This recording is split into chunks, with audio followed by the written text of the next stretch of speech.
नमस्कार दोस्तों, स्वागत है आपका आपके अपनी पसंदीदा चैनल प्रदीप लीगल हेल्प में। मैं आपका मित्र प्रदीप गौड़ एडवोकेट। आज की इस वीडियो में चर्चा करने वाला हूं, शोषित, वंचित, गरीब, दलित क्यों करें याद भारत रत्न संविधान निर्माता, गरीबों, शोषितों, वंचितों व दलितों के मसीहा बाबा साहब डॉक्टर भीमराव अंबेडकर को चर्चा थोड़ी विस्तृत करना चाहूंगा, इसलिए वीडियो थोड़ा लंबा हो सकता है, लेकिन वीडियो को अंत तक अवश्य देखें। बाबा साहब को देश उनके कई और योगदान के लिए याद करता है, लेकिन उनका एक महत्वपूर्ण कार्य मजदूरों और किसानों को संगठित करने और उनके आंदोलन का नेतृत्व करने का भी था।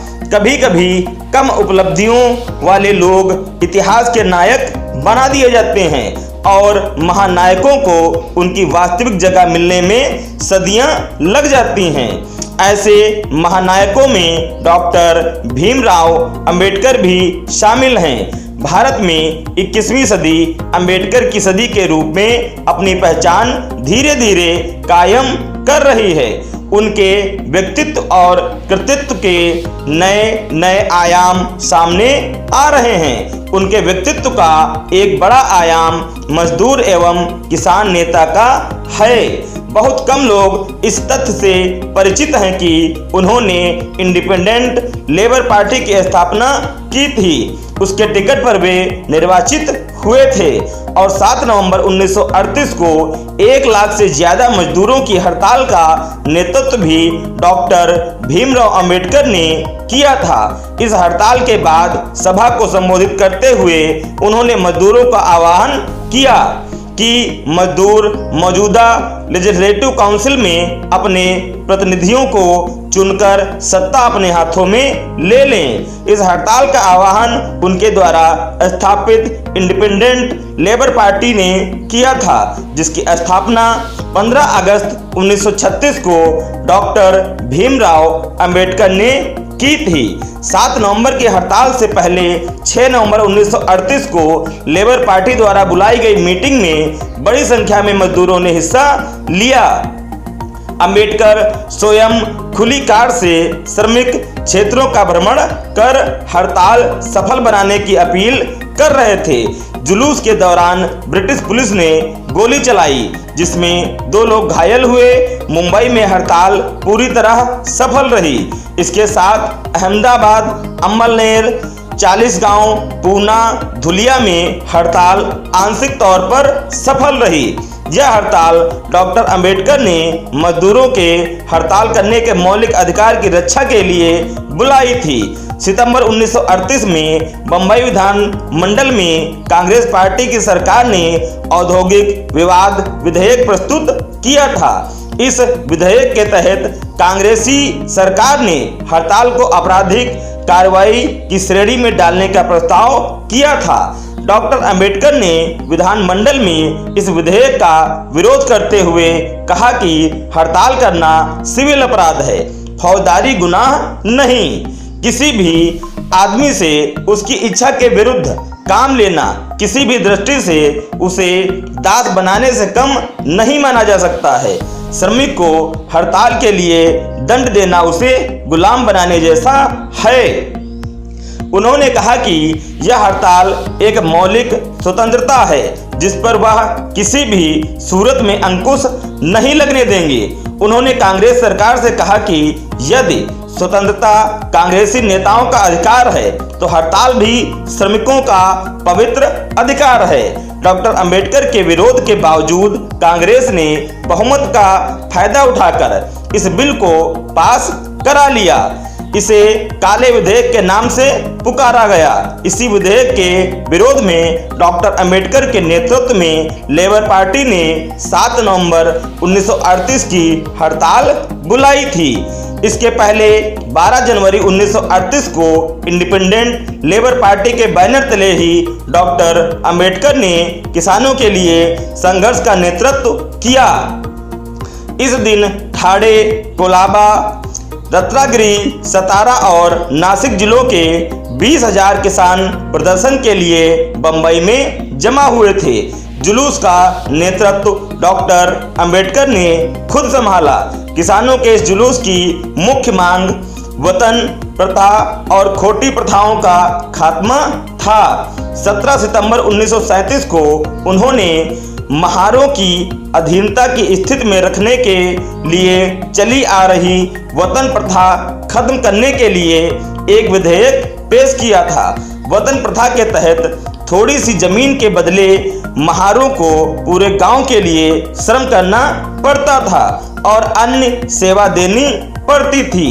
एक तरह से वे पूरे गांव के बंधुआ मजदूर होते थे। इस विधेयक में यह भी प्रावधान था कि महारों को उस जमीन से बेदखल न किया जाए जो गांव की सेवा के बदले भुगतान के तौर पर उन्हें मिली हुई थी। साहू जी महाराज ने अपने कोल्हापुर राज्य में 1918 में ही कानून बनाकर वतनधारी प्रथा का अंत कर दिया था तथा भूमि सुधार लागू कर महारों को भूस्वामी बनने का हक दिलाया। इस आदेश से महारों की आर्थिक गुलामी काफी हद तक दूर हो गई। डॉक्टर अंबेडकर ने खोटी व्यवस्था खत्म करने के लिए भी एक विधेयक प्रस्तुत किया था। इस व्यवस्था के तहत एक बिचौलिया अधिकारी लगान वसूल करता था। इसी बिचौलिया को खोट कहा जाता था। ये खोट स्थानीय राजा की तरह व्यवहार करने लगे थे। राजस्व का एक बड़ा हिस्सा ये अपने पास रख लेते थे। ये खोट अक्सर सवर्ण जातियों के ही होते थे। बॉम्बे प्रेसिडेंसी के लेजिस्लेटिव काउंसिल में कांग्रेस पार्टी के पास भारी बहुमत था। उसने अंबेडकर की वतन व्यवस्था और खोट व्यवस्था के खात्मे के विधेयक को पास नहीं होने दिया। इसका कारण यह था कि कांग्रेस ने नेतृत्व पर पूरी तरह ब्राह्मणों या मराठों का नेतृत्व था जिन्हें वतन प्रथा और खोट व्यवस्था का सबसे अधिक फायदा मिलता था। वे किसी भी तरह से अपने इस वर्चस्व और शोषण उत्पीड़न के अधिकार को छोड़ने को तैयार नहीं थे। किसानों के इस संघर्ष में अस्पृश्यों के साथ मराठी कुनबी समुदाय भी शामिल थे। मजदूरों और किसानों के इस संघर्ष का नेतृत्व करते हुए डॉक्टर अंबेडकर ने सोशलिस्टों और कम्युनिस्टों का भी सहयोग लिया, लेकिन यह सहयोग ज्यादा दिन नहीं चल पाया क्योंकि कम्युनिस्ट और सोशलिस्ट पूंजीवाद को तो दुश्मन मानते थे लेकिन ब्राह्मणवाद के खिलाफ संघर्ष करने को बिल्कुल ही तैयार नहीं थे। जबकि डॉक्टर अंबेडकर ब्राह्मणवाद और पूंजीवाद दोनों को भारत के मेहनतकशों का दुश्मन मानते थे। फरवरी 1938 को मनमाड में अस्पृश्य रेलवे कामगार परिषद की सभा की अध्यक्षता करते हुए डॉक्टर अंबेडकर ने कहा कि भारतीय मजदूर वर्ग ब्राह्मणवाद और पूंजीवाद दोनों का शिकार है और इन दोनों व्यवस्थाओं पर एक ही सामाजिक समूह का वर्चस्व है।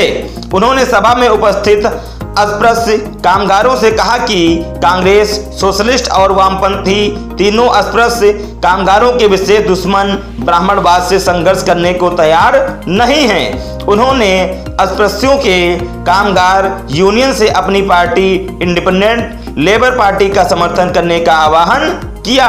ब्रिटिश संसद द्वारा अगस्त 1935 में पारित भारत सरकार अधिनियम के तहत विभिन्न प्रांतों और केंद्र में भारतीय के स्वायत्त शासन का प्रावधान किया था। इसी अधिनियम के तहत 1937 में चुनाव हुए। इन्हीं चुनाव में भाग लेने के लिए डॉक्टर अंबेडकर ने इंडिपेंडेंट लेबर पार्टी का संगठन किया था। बॉम्बे प्रेसिडेंसी में इस पार्टी ने 17 उम्मीदवार मैदान में उतारे जिसमें 13 उम्मीदवार अनुसूचित जाति के लिए सुरक्षित सीटों पर खड़े किए गए थे जिनमें 11 सीटों पर उन्हें विजय मिली जिसमें खुद डॉक्टर अंबेडकर भी शामिल थे। बाकी 4 उम्मीदवार अनारक्षित सामान्य सीट पर खड़े किए गए थे जिसमें 3 पर विजय मिली। मध्य प्रांत और बिहार में पार्टी को अनुसूचित जाति के लिए आरक्षित 20 सीटों में से 3 पर विजय मिली। इस चुनाव में बॉम्बे प्रेसिडेंसी में कांग्रेस पार्टी को पूर्ण बहुमत मिला था। मुस्लिम लीग के बाद बॉम्बे प्रेसिडेंसी में इंडिपेंडेंट लेबर पार्टी दूसरी सबसे बड़ी विपक्षी पार्टी थी। बाबा साहब के मजदूरों और किसानों के लिए किए गए कार्यों का समग्र मूल्यांकन अभी बाकी है। सो फ्रेंड्स, यदि आपको जानकारी अच्छी लगी हो तो प्लीज वीडियो को लाइक, शेयर और सब्सक्राइब अवश्य करें। Thank you friends.